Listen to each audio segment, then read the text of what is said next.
Welcome to the Indie Music Room, a conversation with independent artists about writing, recording, performing, and promoting their original music. And now here's your host, Heather Kelly.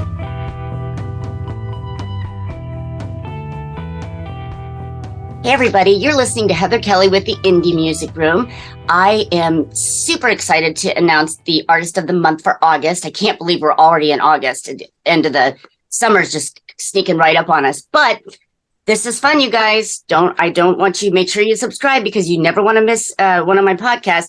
This month of August, I have Carlos Rising from Wilmington, North Carolina, who was also on season 23 of The Voice on Blake Shelton's team. And he's going to tell us about that, but he's also going to tell us about his writing process. He's so awesome. I just want you guys to meet him. Okay, all that aside, here we go. Everyone, Carlos Rising. How are you, Carlos? I'm doing great. Thank you for asking me. Oh my gosh, this is so exciting to meet you. I was speaking with you a little bit before, but my daughter and I are a huge fan of the show. And I remember when you auditioned for The Voice, I was like, oh, that guy's got a lot of talent because of the guitar playing and the singing. Like some people can just sing, but you've got the whole package. So why don't you tell us a little bit about that experience, and we'll get into your whole process of songwriting and recording. Yeah. So, the whole thing about auditioning for The Voice kind of came out of nowhere. I never really considered myself a vocalist. I've always been a musician first, and I always thought my voice was just an added little cherry on top. I went to school for music in guitar, and so I've always enjoyed writing songs and playing out, but I always thought that my voice was secondary. And it was back in 2021, I think, where my wife was really pushing me to audition for The Voice, and I was like, I don't know, like I don't feel like I'm good enough. All this stuff. And eventually she kept just poking at me to audition. And I said, fine, I'll get the monkey off my back and I'll audition for this thing. And, I did a little video audition, sent it in, and just kind of didn't think about it for the next 9 months and didn't hear anything. So I thought, oh yeah, this is just what I thought. Wasn't getting a call back. And then sometime last year, August of 2022, I got a call saying that they wanted me to come out to LA, and I was really just... Were you just like, whoa? But I was really taken aback. I really thought, wow, like what in the... didn't expect this. And one thing led to another, and you go out to LA, you meet all these wonderful people and producers and people who work on the show, and all preparing you for the big moment to go out on stage and to sing your song. I was super nervous. I was going to say, you didn't show it in your performance, but tell me about that feeling. You're like, oh crap, okay, here it comes. Like, what was it? I think it wasn't necessarily the room or even the chairs of the judges that you see, or the coaches rather. But it's really just this moment of, that a million people are going to be watching this. And if I fail, that fail is going to be broadcast. Epic fails. Yeah. Yeah. And so, you kind of feel the weight of that moment and be like, man, I have to do everything I can in order to make sure I get on the show. And, you get up there, you start singing your song. I couldn't hear myself terribly well. You're using 4 monitors and such. And, it's a bit of a smaller room than it looks like on TV. And, but I just had to go for it. And luckily I got a chair turn pretty fast. So I was able to relax and just kind of sit into it. And, after that, getting 2 chair turns, it was just a great experience for me, and just kind of a culmination of all the hard work that I've done over the past, however long I've been a full-time musician. And it was just a nice thing of saying, you're in the right place, you're doing the right thing, and people notice your talent. And I knew that no matter what happened after that I could look back on that moment and say that was an important moment in my music career. Absolutely. Absolutely. And I bet you made a lot of friends, longtime friends, maybe people you could collaborate with in the future, or you got some really great advice from the producers and, which directions to go. And of course, yeah, on TV, it works out pretty fast. I was on for 2 episodes. Yeah. And some people think, oh, you're probably out there for like 2 weeks. But in fact, in total, I was out there for 8 weeks with all these contestants. Wow. And hanging out, got to meet a lot of cool people who became lifelong friends, Good. and where I learned a lot about myself, about my sound, and especially, like you said, the producers and they give you voice coaches and the band director. It was just an experience that where I found out so much about myself, who I am as an artist, and what I want to sound like for the years to come. So it was such a great experience. I'm so glad you had that. Just for some guidance, and when you first start out, you don't quite know how to develop your arrangements or where your vocals fit in the best range wise, and Mhm. I'm sure that was really good for you. But setting all that aside, I know everybody's going to love hearing your story. But setting all that aside, tell me, you said you went to school for music. Where, like, you went to college? Where'd you go? Yeah. So I grew up. I grew up kind of split between North Carolina and Tennessee, Okay. and I graduated high school in Cleveland, Tennessee, and the big college there is Lee University. Mhm. And Lee University has a pretty good liberal arts program. It's much more classical based than it is commercial side. Yeah. But I did music business where I had an emphasis in guitar, and it was actually the best of both worlds. Learning the music business side of things, and also learning the theory and the sight reading and all that from a guitar perspective. Mhm. It was I was there for 3 years, graduated, and since then been hitting the ground running, playing music. Good for you. Yeah, I've gone back and I've listened.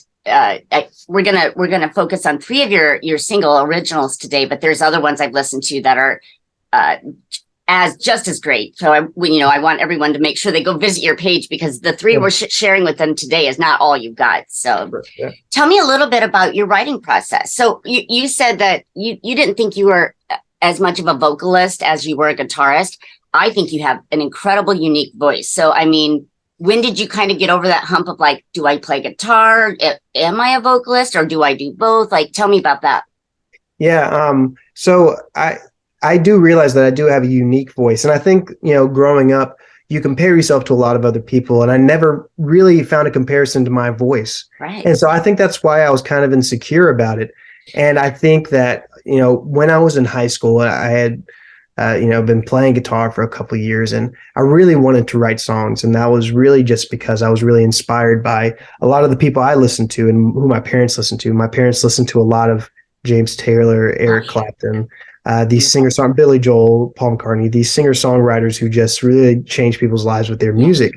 And, even though they're great vocalists, I think more people just know them because of how great their songs are.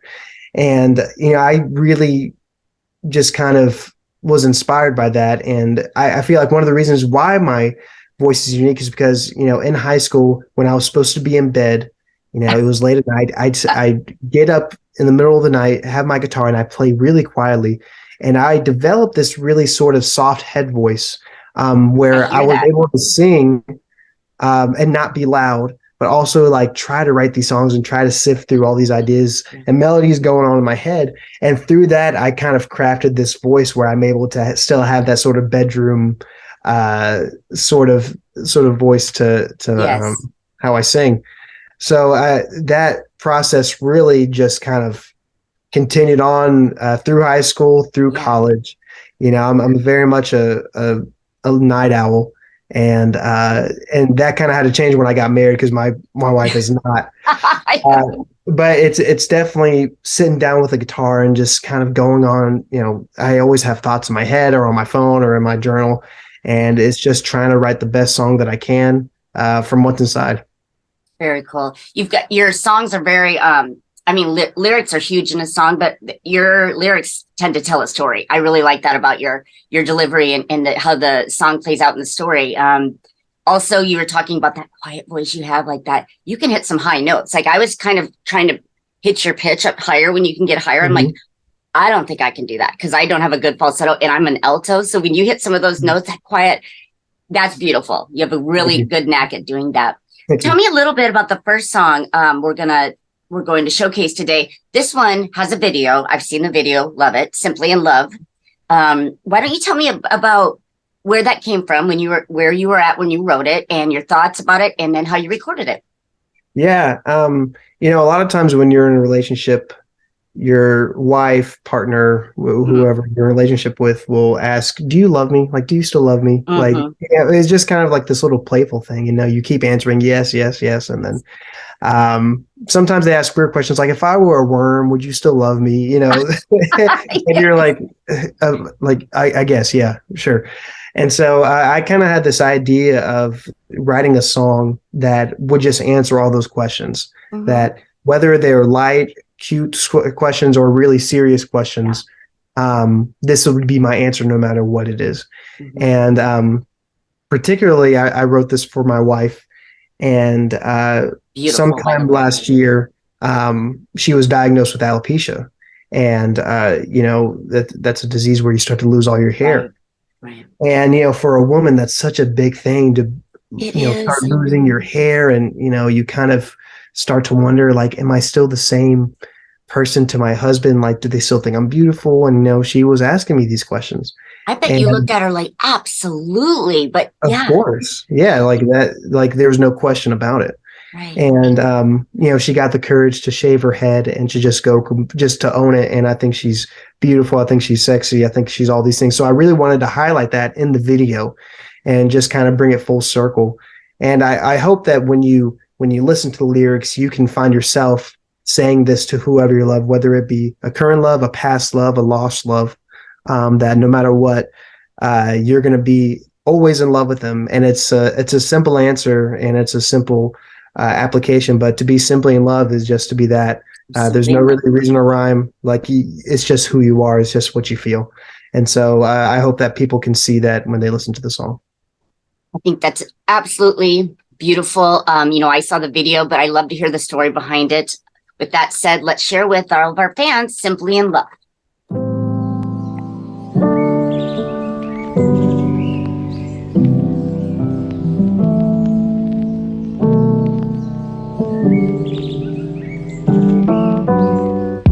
I wonder if you think about if I could have ever had doubts. Would you like me to spell it all out? I-L-O-V-E. If you want, I'll try to describe this wonderful feeling inside. Every time that I look in your eyes, I feel a love brand new. Like a moth to a flame, I'm drawn to you. And I'm so glad to explain, no matter what I do, that I'm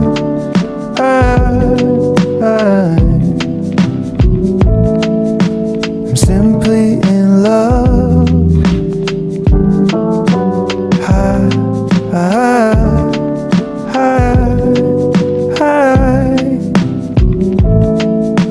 I'm simply in love. Poetry cannot refine. There is no reason, no rhyme, why moments are frozen in time. When I'm looking at you, you wonder if I'm in a trance. Your questions answered in romance. No matter if fate or by chance, I'll give it to you. Like a rose in the spring, flowers come into bloom. And I can't help but sing the song I wrote for you.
simply in love.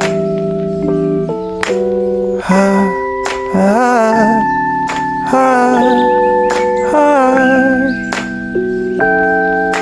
I'm simply in love. That was Simply in Love. Video, amazing. I love it, especially with the story behind it. And you're right. I think that anybody could hear that song and think about their own situation, their own journey, their own personal love about it. So it's beautiful. Recording. Where do you record? Do you start off in your room? Do you record your tracks? Do you go to a studio? What do you do? Yeah, it's a good bit of both. So this particular song, I recorded everything in this room. Wow. And I have an interface, a good microphone, and behind me I have this Yamaha CP80. It's this very cool. wonderful piano, and which I recorded the piano parts on. And I kind of had this as a demo. I wrote the song about 15 minutes after I already had like a lot of the music in place, and I was wanting something similar to just the two of us as far as a reoccurring chord progression that kind of lent itself to a more vintage sound. And so I had all these things, and there's a studio here in Wilmington, North Carolina, which I started with my cousin. It's called Schoolhouse Studio, and essentially we built a building, and it's very much more of a bedroom sort of type of studio. It's definitely project studio, yeah. And but we get some really good sounds out of there, and it's really a creative space for me and a couple other indie artists to come together and like really have a space where we can be loud and be proud, and just kind of get the creative juices flowing. Sometimes when you're in your room, you kind of have to get out, kind of reach the apex of what the song could be. And so I took it there, recorded vocals and all that. Then I sent it to my friend Dimitri, who mixed the song and put trumpet on the song for me. Yeah. And so funny, his wife was actually on The Voice with me. Oh, was she really? Okay. Yeah, her name was Katie Beth Farakis. And when you're going out there, it's such like everything's really confidential. You're not supposed to tell anybody who were out there. And me and Dimitri went to college together, and Katie Beth also went to the same university. And so when I saw her there, I'm like, what are you doing here? And so it rekindled that friendship that I had with Dimitri for us to, and I thought, what better way to put out a first single out of the show than to get Dimitri, and he did an awesome job mixing it. And I'm really proud of it. Oh, terrific song. That's so cool. What kind of vocal mic do you use? I like the way your voice comes across. Do you mind me asking? You don't have to. Yeah. That's really, it's just a Shure SM7B. That's all it is. And just in a preamp, and just crank to 11. Yeah, exactly. Right. Exactly. Yeah. Tell me about the Peacemaker song, because this one's amazing too. Yeah, this one, this was the first song I released under my own name. Okay. Back in 2020, and it was a pandemic song. And during that time, as the story is for many of us, me and my wife lost our jobs due to COVID. We were living in Seattle at the time, had to move cross country back to my parents' house in Cleveland, Tennessee. And it was one of those things where you kind of thinking, oh, what do I do next? What do we do? That's when I decided to be a full-time musician. And so my wife, was telling me, hey, you should write a song just about who you are. And, we're big Enneagram people, if you know what the Enneagram is. And, there's, 9 different personality types in the Enneagram, and I'm an Enneagram 9, and the nickname for that is a peacemaker. Right. And people of my personality type, the peacemaker, meaning we want everything to be in alignment so that everybody feels included, feels welcome, feels love. If there's any sort of tension, that is so mean. Yes. If there's any sort of tension, we'll kind of fall on the grenade and take it like, anything so that everybody can just feel welcome and loved. And so I wanted to really write a song that just talked about who I was. And, it talks about my faith a little bit, through that lens. Yeah. But I also wanted to be applicable to anybody who hears the song. And I recorded it in Wilmington, actually, since my cousin lived in Wilmington, I made a trip down here, and it's a beach town. We went to the beach, Yeah. and we recorded in his little bedroom, everything by ourselves. And you can kind of tell that it's not necessarily a studio recording, but it kind of has like this vibe of like, I don't know. It almost sounds like everything was recorded with just one mic in a room. It's very cool. Yeah. And that's kind of what we wanted to be. And the song has done pretty well. It has over 100,000 streams on Spotify since it came out. And really proud of it, and I'm really proud of the messages of the song. And Is this the one that has the lyric video with it? Yes, this has a lyric video. Yeah. Send that to me too, and I'll make sure to include that because I had to watch it twice because the lyrics were so beautiful. I'm like, oh, this is cool. So thank you. Yeah. I love how you go about your, like, that is a little bit different sounding, but I like that about it. It gives that song a whole different, feel or vibe or meaning to it. So yeah, sometimes, studio sounds have just been the apex of songs that have been on the radio and just huge Grammy songs, right? But there's something special about a song that you can tell is a little unpolished. And I agree. Some things are too polished. Yeah, and I think that especially during the time of COVID, studios were closed. You couldn't get in. And so everyone had but no choice but to learn how to do all this stuff ourselves, right? Yeah. And so I think it was a curse and a blessing. Yeah, exactly, right? Yeah. So I think it just really speaks to the time that we were in. And so, yeah.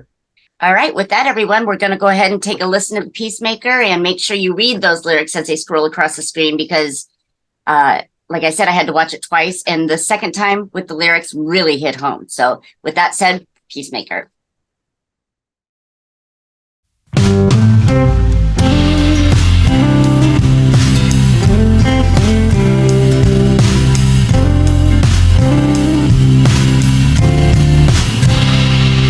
I'm moved with compassion, just like you were. Here in your presence, so simple and pure. 'Cause I'm a peacemaker, I'm a soul chaser. I love to wage war, just a different kind, where love and mercy triumph my pride. 'Cause I'm a peacemaker, a peacemaker. I'm moved with compassion for the least of these, and I found a calling to love my enemies. 'Cause I'm a peacemaker, I'm a soul chaser. I love to wage war, just a different kind, where love and mercy triumph my pride. 'Cause I'm a peacemaker, a peacemaker. Na na na na na na na na na na na na.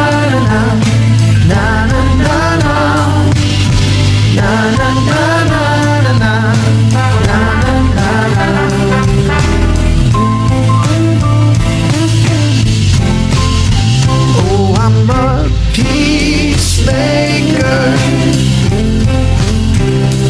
I'm a soul chaser.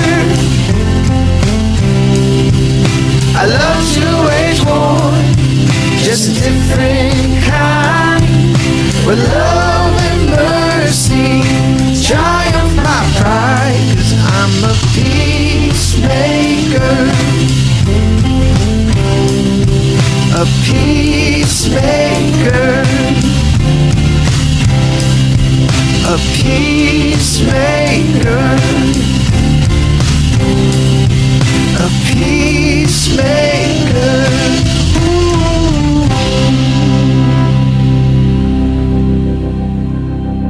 And that was The Peacemaker. Again, Carlos Rising, another beautiful song. Congratulations. I'm excited that people can, hopefully we can get this out there and get people maybe you may not have come into contact to start listening. I want to spread this music. The world needs to hear Carlos. The world needs to hear Carlos. So tell me a little bit about this next song. We're going to talk about the next song because it's not been released yet, but it will be. We're recording obviously in July for August, so not yet, but by the time we play it, will have just been released. Tell us about your most exciting new single you're putting out. Yeah, so it's called Money. And this is a happy medium between a really fun song and a really chill song. Yeah. Essentially, we had this idea, me and my cousin, who I wrote the song with, Christian Black. Yeah. We were talking like, what is a song that we can have that has just a really good hook? Mm-hmm. Usually I don't write like that. Usually I like to write from an idea and kind of go like verse, chorus. I kind of go in that sort of order. But he was like, let's start with the hook. And I was like, okay, that's why I kind of love co-writing sessions, because other people think differently than you do. And I feel like that's refreshing for the song. And we came up with that, with the hook of the song, which is Don't Care About Money. That was the whole chorus. Because I feel like in a lot of today's culture, it's a lot of, stuff. It's a lot of things. It's a lot of, expensive cars, nice, fancy materialistic clothes. Yeah. And so I think just to get back to this idea that true joy doesn't come from money, right? You could have all the money in the world and still be depressed. But you could have the right mindset and be the happiest person with nothing. Yeah. So we kind of wanted a song that had that, and I wanted to kind of envelop my own story within that. So in the verses, I kind of talk about how I grew up. Yeah. I was a preacher's kid. Right. My mom was a Spanish teacher. I remember for the first 5 years of my life, I slept in my parents' bed. My sister slept on the couch. Mm-hmm. Right. I had no idea that we didn't have any money. I was so happy as a child and, didn't think twice of it. We were living in Hawaii at the time. Yeah. And going to the beach every day, just living it up in paradise. I had no idea that we were broke. Same with growing up too. And I never felt like I wanted for anything. I was just, like I was provided for. And I totally agree with that. Yeah. My whole life, my dad's always been in ministry, and, that, in the small churches that I grew up in, it didn't mean a lot of money. It just meant that, we were in church and we were surrounded by all these different things, but my dad makes sure to tell us what was important about life. And I remember when I was trying to save up money so I could get married. Oh. And, asked my dad, how much money did you have when you got married? Because I feel like a lot of us try to plan like, oh, we have to have this much in the account. We got to save up this money for the wedding. We got to have the honeymoon. We got to have a place to go into, yada, yada, yada. And he looked at me, he said, I had $0 when I married your mother. And I was like, hey, that's all I need. So I love that. I wanted a song that kind of just spoke about like yes, money is needed in life, but it's not essential for happiness. And so I wanted a song that also felt that way. So it's a very simple chord progression. It has a really just kind of like cool hip hop sort of backbeat to it with like a simplistic acoustic guitar, something like Jack Johnson that's just really easy for anybody to play, stripped down. And I love it. I think it's great. When somebody gives me a release that's not, been out yet, I don't even show Kirk from the studio. I don't show anybody. It's like, ooh, I am privileged. I got to hear that first. Yeah. Will there be a video that goes with this one or not yet? There will be a video, and there will also be a live in studio version. That's cool. Send me one of those too, and we'll pop it in the podcast. Yeah, I'll definitely do that. I'm so excited. Tell you what, let's take a listen to Money right now. And when we get back, I want you to let everybody know like where to find you, your schedule. And I know you got a lot of stuff coming up. So this has been so fun. I'm excited about this. Here we go, everybody, with Money from Carlos Rising.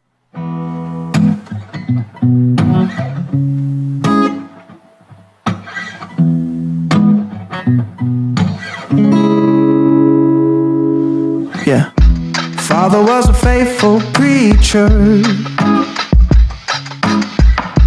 Mother was a high school Spanish teacher. 2 little kids and a house in the city. We didn't have much, but we had our blessings. That's where I learned the key to life, and how to be a good husband to my wife. No need to stress what's in your bank account. After all these years, this is what I found. I don't care about money.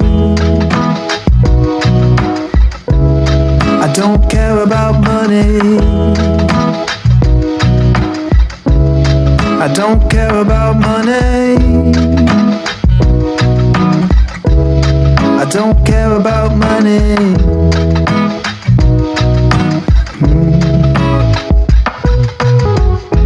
Don't have new clothes or a fancy car.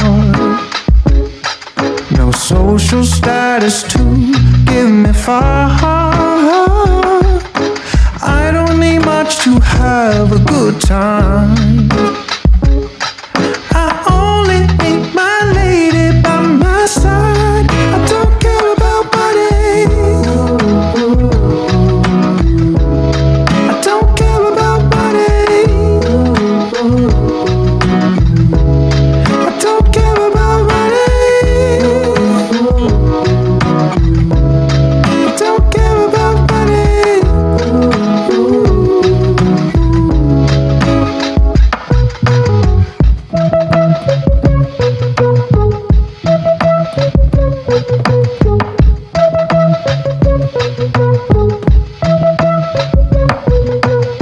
And I can see that you never let your head down. And you and me, so you know we about to get down. Let me know if you ever wanna come round. Collecting interest in my love, I'm about to compound. And I can see that you never let your head down. And you and me, so you know we about to get down. And let me know if you ever wanna come around. Collecting interest, don't care about money. I don't care about money. I don't care about money. I don't care about money. I don't care about money. I don't care about money. I don't care about money. I don't care about money.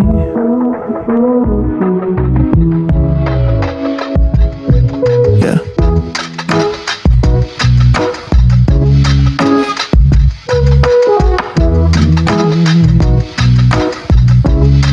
Yeah, right here.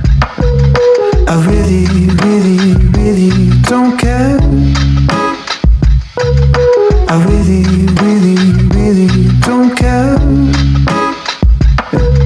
I really, really, really don't care. One more time. I really, really, really don't care.